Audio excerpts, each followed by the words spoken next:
This week we made 15 of the 104 recipes in Mi Cocina by Rick Martinez. Smells great. Let's try these. 5 mains, 0 sides, and 10 dependencies. Average time per finished dish was about 4.5 hours, with each recipe typically serving 6.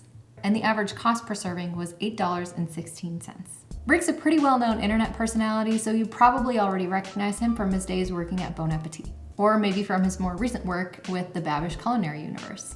Growing up in Austin, Texas, Rick spent his early days in the kitchen with his mother and watching cooking shows like Two Fat Ladies and Emerald Live. But Diana Kennedy had the greatest impact on Rick, who decided very early on that he wanted to be just like her. So it should come as no surprise that Rick eventually became a cookbook author. As Rick's culinary journey progressed, he felt that he had a very scattered understanding of what Mexican food is. So in October 2019, he flew to Mexico City and set off on a journey to visit the 32 states in Mexico, to seek and understand his heritage through the flavors that he loves, especially the fatty, the spicy, and the sweet.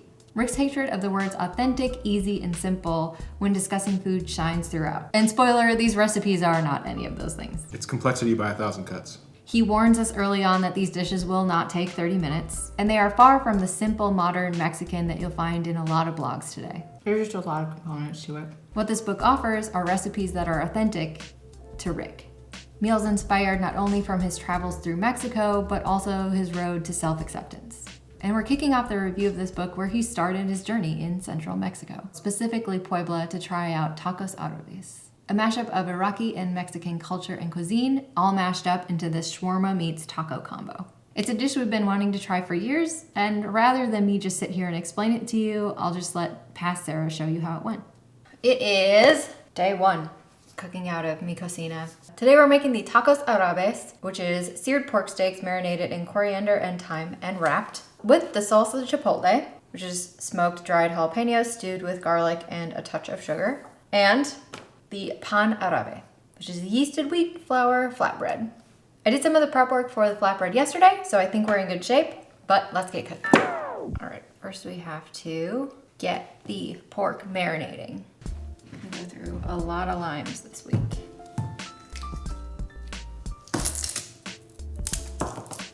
Is it Goodfellas where they shave garlic really, really thin? 255 grams each. 313.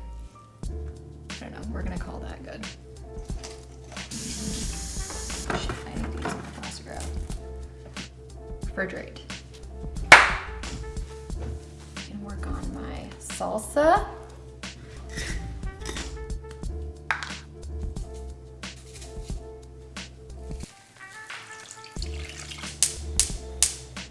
Go for 15 minutes on this.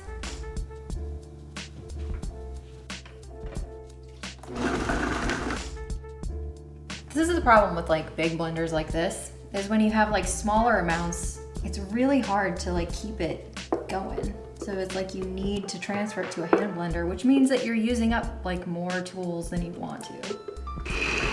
I think that's about as smooth as I'm gonna get it.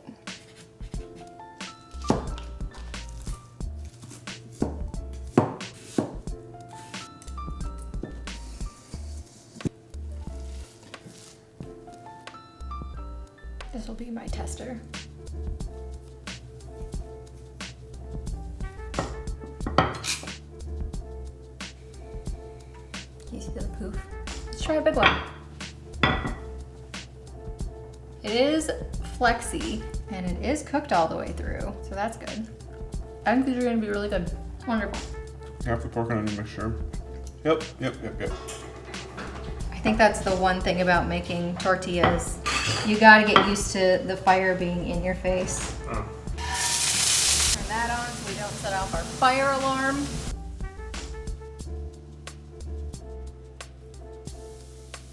We're gonna slice it across the grain here. Do it really thin like it would be if it came off a trompo. That's nicely rendered.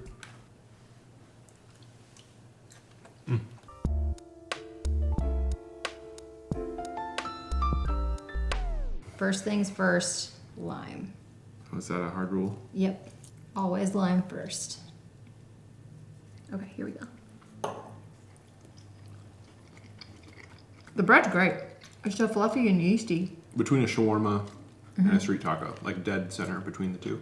Since I made most of it, except for the very end where you like finished the meat for me, thank you very much. What flavors are you getting from this? Smoky, spicy, acid are like the three. The salsa is really dominating, even with like the small amount I put on.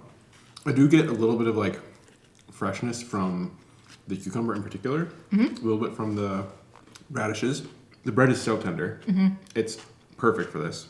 I do think that the chipotle salsa could just be a blitz can of chipotles and adobo, and you'd be in the exact same spot, which is interesting and unexpected.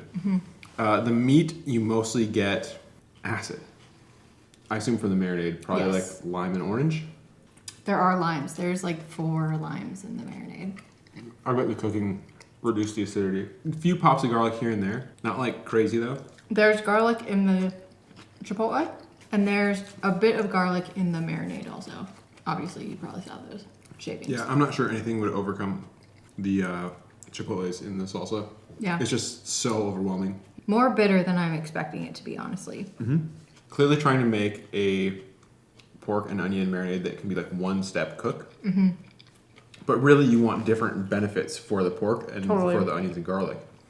So those would, like the onions and garlic would really benefit from a low and slow cook or like a quick grill, if anything. I mean, the pork would definitely be benefited from grilling over frying in oil, especially olive oil. Olive oil was, I stand by that, that wasn't a good solution. Did it call for olive oil? Yeah. People gotta stop doing that shit. If bitterness is gonna be an issue, adding another thing that can easily turn bitter just doesn't seem like a benefit. They're like extremely punchy hits of bitter and acid, and like everything is like a pow, bitter, pow, acid, pow, Smoke. smoke. Yeah, it's all punch you in the jaw with flavor. It doesn't feel like they're balancing each other so much as like they're just all there fighting competing, each other. Yeah.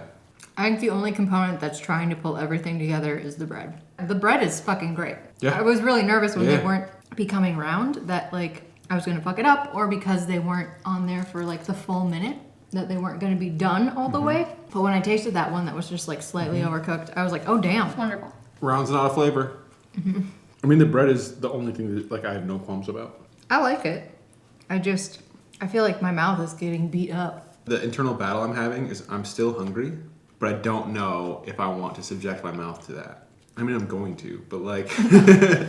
We jump from central Mexico to the South Pacific, and I know anyone who's familiar with geography is probably thinking it's Oaxaca time. And I will admit that the tamales oaxaqueños and the mole coloradito were tugging at my taste buds. But Rick's description of his pozole verde really won me over. He describes a pozole with a richer, creamier broth, courtesy of some blended pepitas.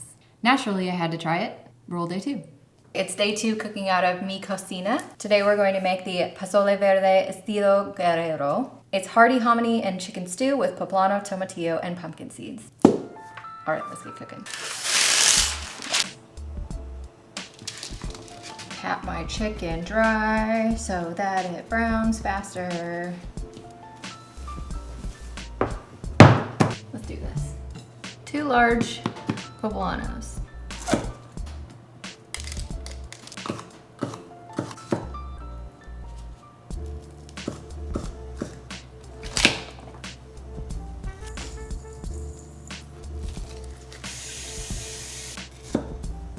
I think those are the cleanest. These in.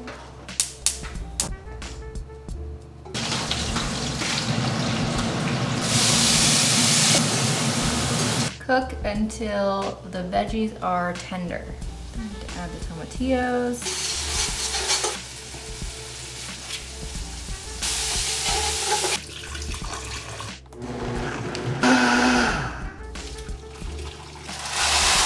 Chicken back in. I'm gonna reduce and simmer. 55 minutes.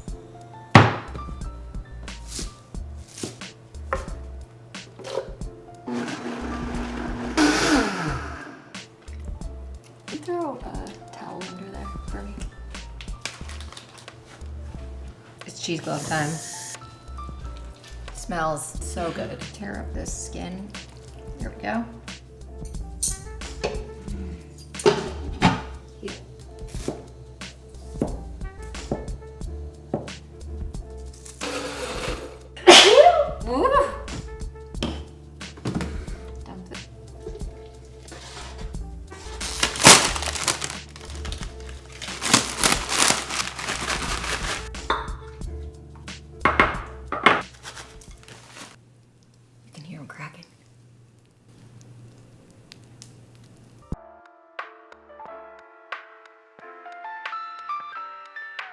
Smells great.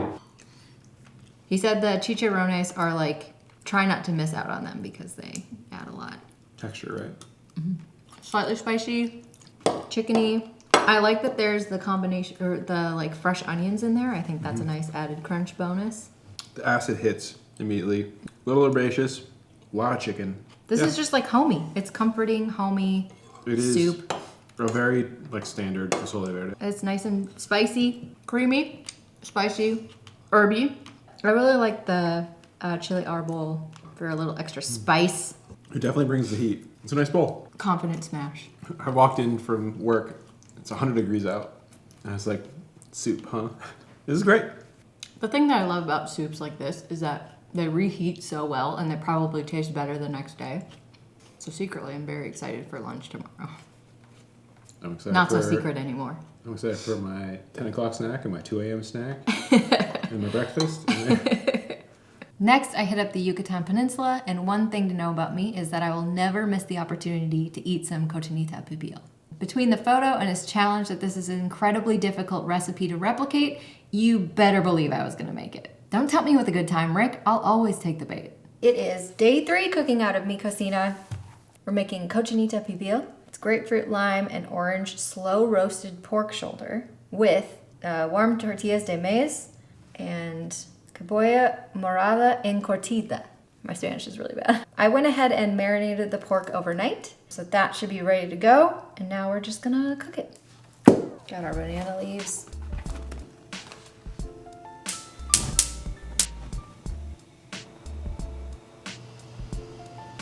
Woo! Hold on, I'm gonna try the oven technique. It's a little crispy.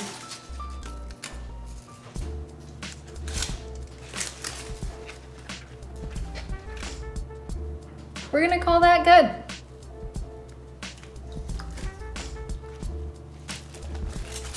Banana leaves over.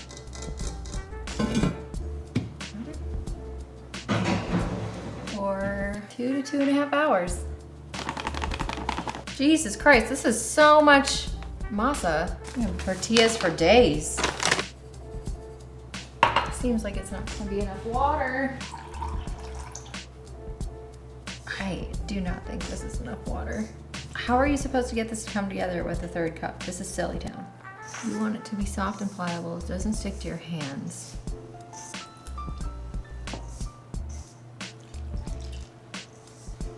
Makes 12 tortillas.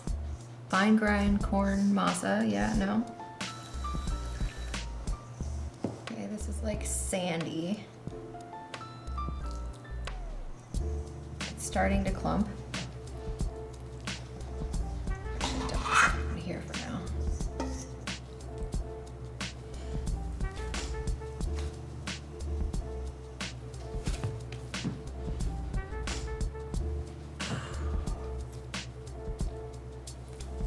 Third cup of water, my ass. We're going on like 3 cups of water here.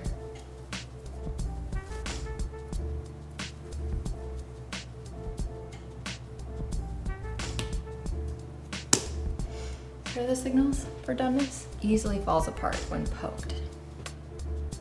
I think it's gotta go a little bit longer. I'm gonna give it another 30 minutes, but I'm gonna get started on the tortillas. 54 grams each, huh? Okay, so that's 12. I think this recipe is very off. Or maybe I found the wrong masa, I don't know. This is gonna make at least 24.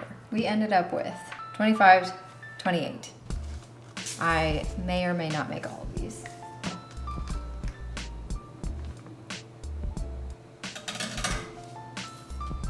First attempt, I obviously broke it.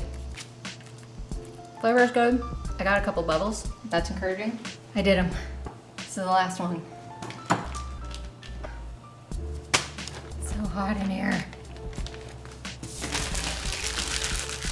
Let's check on the stuff. Okay, okay.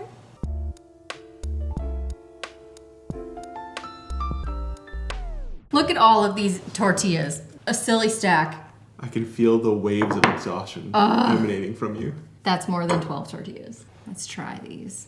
So it's supposed to be just served with the pickles. Cool. Yeah. I make cochinita pibil quite often. I think that might be my most frequent Mexican dish. So I'm excited to see how this one stands out. Achiote, right there, right? Like immediately. Pickles, very like sweet, orangey citrus. Not as pickled as I expected, honestly. It doesn't have that same salinity or acidity that I would expect from a pickle. I'm trying to put my finger on these flavors. I think orange is at the forefront. Oh, grapefruit stands out in this too. Citrusy and porky, obviously. I do think that the grapefruit is actually like a very positive addition. I'm really impressed with how that works. The banana leaf adds an extra bitterness to it, Honestly, it's giving like grapefruit soda, But very citrusy. which, I mean, helps balance that fatty pork for sure. and then the tortillas. I think the tortillas could use a little more salt, personally. I do think these are some of the best tortillas you've made, but it sounds like it's pretty far from the recipe. It's so far from the recipe. They would have failed miserably, and I was not about to let them fail because he said like this is the texture that you're looking for. So I was like, great, I will follow the texture, Yeah, go for the the information, and I will not follow verbatim the other stuff because otherwise I'm gonna be here all All day. night. I'm not doing this a tablespoon at a time. This is silly town. I think this flour is just like fucking bomb. I feel like I'm really getting a pattern here in Rick's cooking where it's like, all right, there's a base, there's going to be a really strong acid or a group of acids, and then there's going to be a bitter component. Yep. There might be a little bit of sweetness, but for the most part, like It's gonna be pretty bitter. it's like fatty, bitter acid, fatty, bitter acid, fatty, bitter acids on every dish. And then tortillas. There's 4 main flavors: fatty, bitter, acid, and tortillas. Yeah. I don't think it's a bad dish by any means. I think this is easily in the smash category. I think the flavors are good. It is just a little bit one note. That's my only concern. And that one note is orange. Yeah. El Norte is the birthplace of maybe the most common style of Mexican food in the United States. And I stopped on the birria estilo Aguascalientes because I'd only ever had Oaxacan birria before. So yeah, I'm making that. It's day 4 cooking out of Mi Cocina. Today we're making birria estilo Aguascalientes. It's a slow roasted goat in rich guajillo ancho broth with tomato and roasted cashews. I'm using lamb instead of goat, and I did a little bit of prep work marinating the lamb before we got started the other night. So I think we're ready to go. Let's get cooking. We're gonna take out the roasting pan today. Okay. A white onion. I keep my chilies in glass jars, a seal on them to keep them airtight. I find that's the easiest way to do it because then you can kind of visually see how many you have, but need 1 tortilla. Oops. Do the spices just all go in together?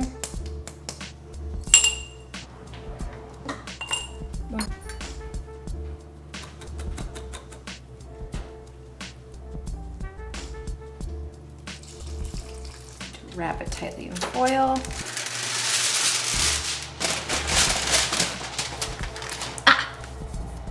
Of course I would burn myself. He even says to be careful at this part. 4.5 to 5 hours, so let's make some salsa.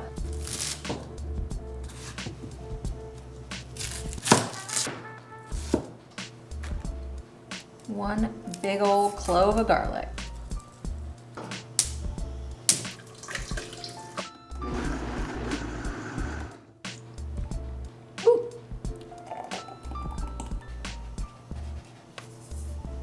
See if it pulls away. Probably go a little bit longer, I think. We can do this part though.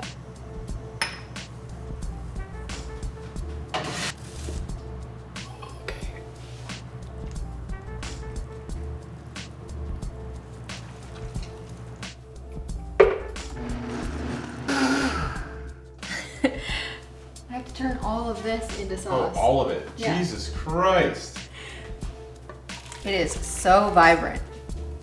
There's a lot of fat in there, though. I'm sure that's most of it, honestly. Yeah, are you not supposed to like He skim doesn't it? say to skim it. This looks like mostly fat. It just says working in batches, transfer the liquid and aromatics from the pan to the blender. All right. Should we skim it? Do you think that's a good idea? I don't know. I think we're past that point now because that's chili mayonnaise.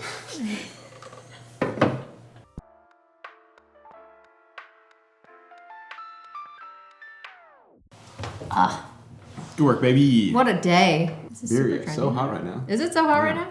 Hopefully these are nice and crispy. They definitely are. Yeah, these might be a little too crispy. We might have to go. Might be a little too crispy. We have to go soft tortilla with these. That is good. So fatty. Wow. But the corn is like a great addition to it. How's it with the salsa? I don't think I mentioned this at the beginning, but this is...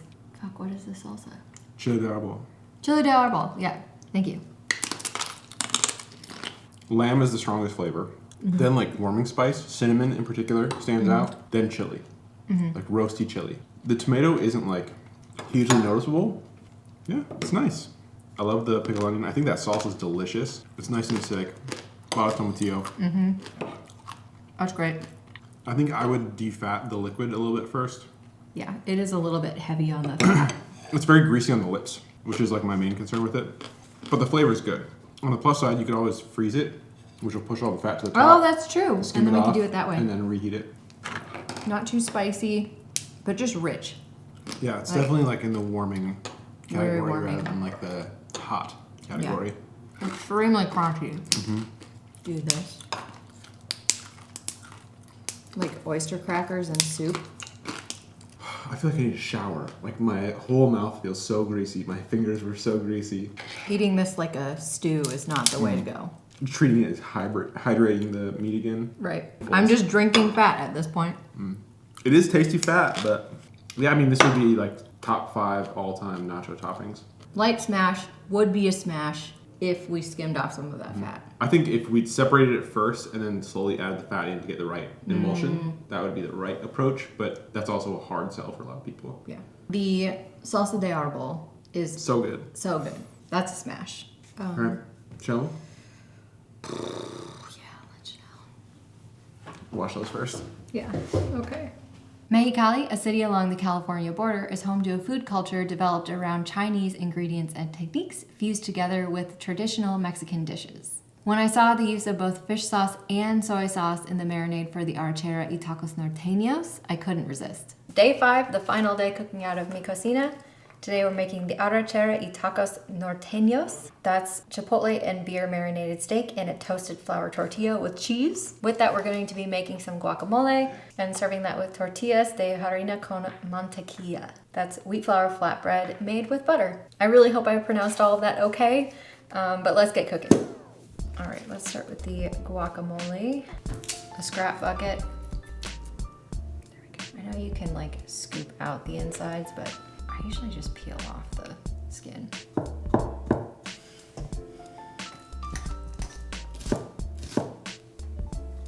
Hands are wet. It's gonna be a nightmare to put these on.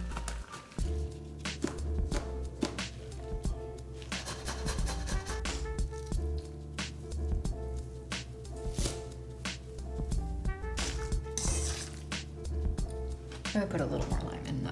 I like mine a little bit more limey. Sure, it looks so good. Smells fine.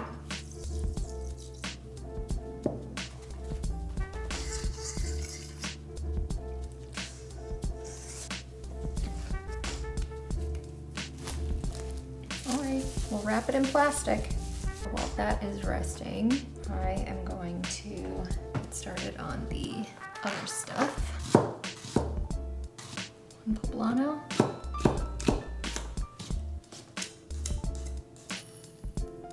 Get the smallest fucking dish.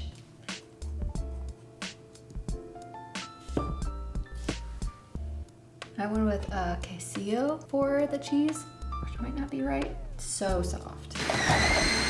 I don't think that worked. Well, that didn't work.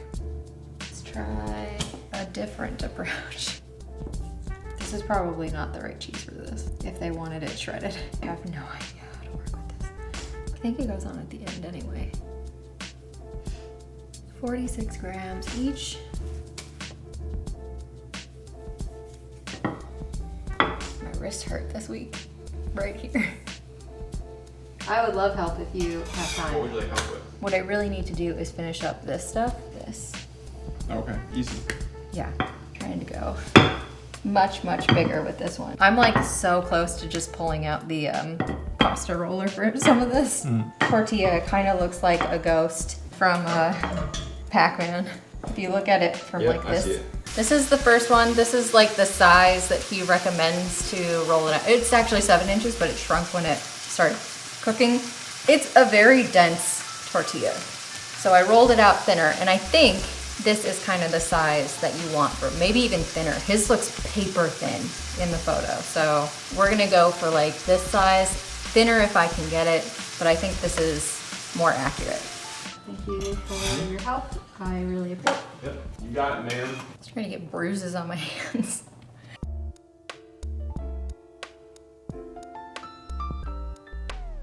These are sloppy tacos. Yeah. I've tasted some things and I already have opinions, but Oh no. I was just like checking my steak texture Oh, okay. and I'm not in love with the marinade. Okay, we've got limes here.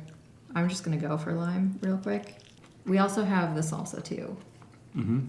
He says, use your favorite salsa, and we just went with the salsa that we made yesterday, which we really actually liked. The guac also fucks. It's nice and spicy. I feel like this would be a better burrito. Like something It where is you, burrito energy. yeah, something where you can't really see the inside. We now see why he took the photo the way he did. Folded it up. All the tomatoes, you just cook them until they release their juices and then stop. So it's just wet. I'm not a huge fan of the marinade either. It's an interesting combination, the fish sauce and the soy sauce with the like tomato combo that we have going on. It feels like they're fighting each other a little bit. I don't know. Something is fighting something and winning. And I think it's the soy sauce. I would remove the soy sauce personally. It doesn't work for me at all. It just throws me off. It's like giving spicy teriyaki or something like that, which I'm not a teriyaki person. The tomatoes with the poblano and the jalapeno, pretty good. The cheese works. When there's no beef in it, I actually really like it. I didn't expect to like the tomatoes, but I think the guac needs a counterpoint because it's pretty strong flavor. A lot of chili in there. I think I actually put a little bit less in because I ran out of jalapenos. He said 2 of them and then also gave grams. So I try to get as close to like the grams as I can because I think that's a little bit more accurate than saying like 2 or 3. And I had 3. So I did the 3 and I was like just shy of the amount of grams that he wanted. I see. It could have been a poor conversion, which we see constantly. Yeah, the beef is just, it's not it for me. Yeah. It's like when you look at colors and you see them clashing. The tortillas are great again. I would say this dish overall is just a pass for me. And the beef is like, I don't ever want to eat that again. I'm sorry, Rick. It just didn't work. This one did not work out for us. I kind of just want to like tear out all of the beef and just eat the... There are more veg over there. You could just make new ones. I Instead don't of wanna getting waste. super soupy. I don't want to waste it though. Sure. It wasn't the best week we've ever had with a book, but we did our best to give it a fair shake. The flavors in this book turned out to be both its strongest and its weakest points, with flavors leaning heavily into bitterness and citric acid. That grapefruit is so strong. It's so strong. It's just a natto and grapefruit. We crave strong flavors, and we rarely get the intensity we want, but this week proved abundant. I think that's like the message of this whole dish is like, these things could be a little subtler.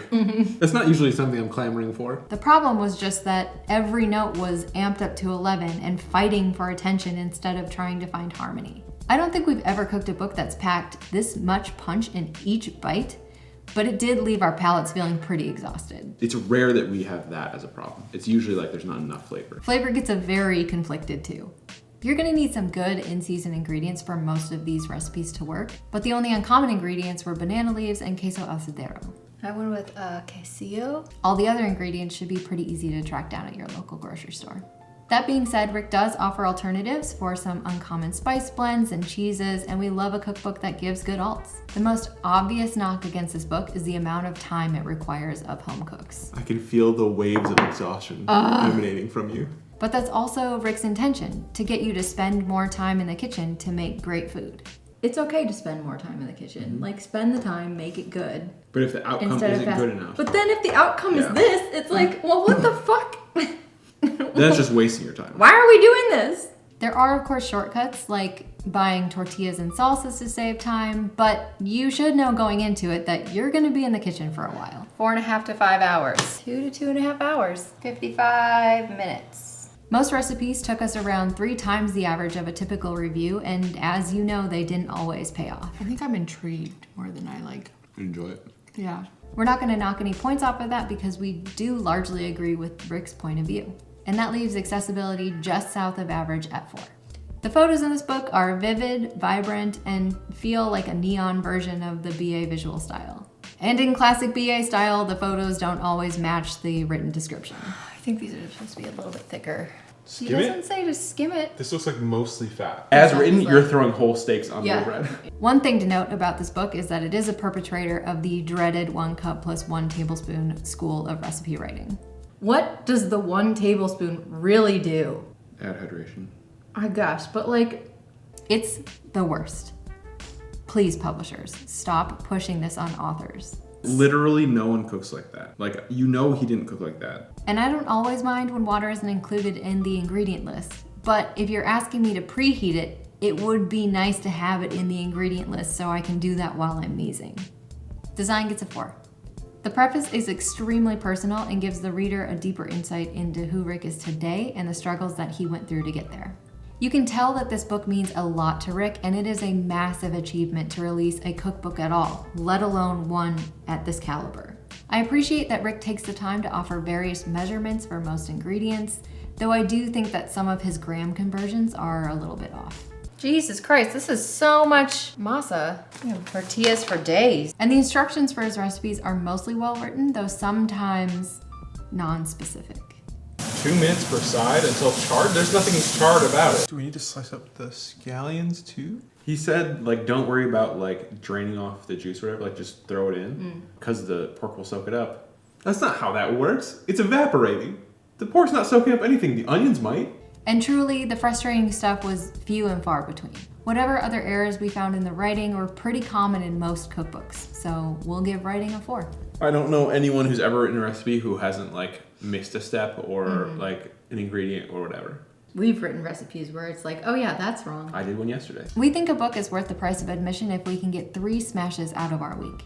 And in the case of Mi Cocina, we got 1 undeniable smash out of the 5 dishes that we made. It's a nice bowl. Confident smash. But we had plenty of ideas to balance the flavors in the meals that we didn't fully enjoy as written. I think if it were a different salsa, maybe that would help it too. I might just use more warming spices. I think we'll just freeze it, which will basically, like, all the water's gonna freeze first at the bottom and then the fat's gonna go up to the top. The tortillas, while sometimes a bit frustrating, were still fucking great. I do think these are some of the best tortillas you've made, but it sounds like it's pretty far from the recipe.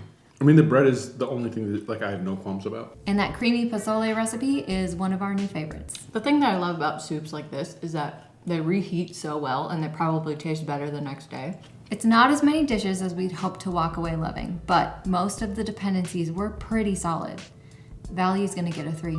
And that brings our initial cult score to 3.4.